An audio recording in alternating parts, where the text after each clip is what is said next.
thanks so much. You know, every parent wants their children to grow up to be kind and respectful adults, and that starts by fostering generosity from an early age. Well, that can be easier said than done. So how can parents make sure that their children grow up with a sense of gratitude? Joining me to discuss a few tips is psychiatrist Dr. Anna Shier. And let's first talk about, Doc, the approach to this. How do we get our kids to want to be gracious? You know, it depends on their age. The younger kids, they're naturally egocentric, and that's okay. That's actually a healthy thing, Sure. because that means they feel safe. And at the preschool age, really, it's about teaching them empathy and words for emotions and reading people's body language. But that sets up the foundation for, as they get into the school years, you know, how to think about what other people are feeling and how you might be able to give and how you might be able to help people feel better. Yeah, the elementary years are a really pivotal moment when they can start to learn to be good little people, little adults in the that we world, want little humans in the world. So how can parents set a good example for their kids?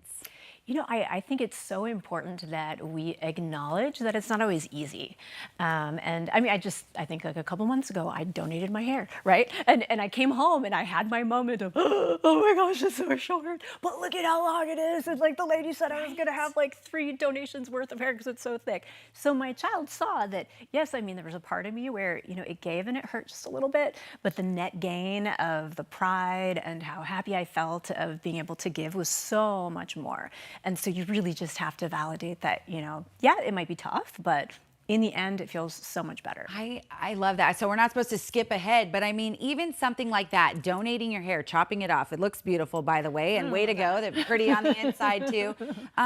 You know, how can we be generous? It's not just giving money.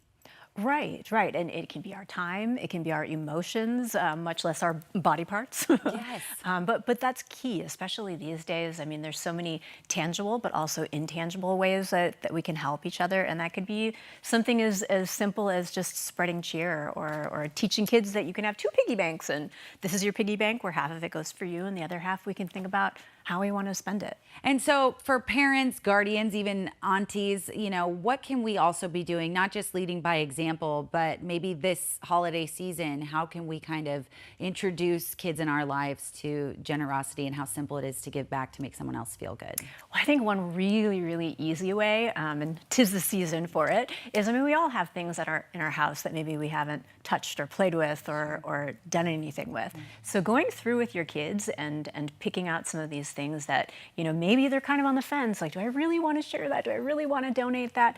But giving them the image of, like, just imagine when that kid who can't afford the presents is able to open this up, like, that's going to be so awesome. Right? You know? It just gives you so much We joy. just did that last weekend at our house, and it was just so, you know, there was a shift of like, to, like, yeah, I want to do this. So that's just going to feel so good.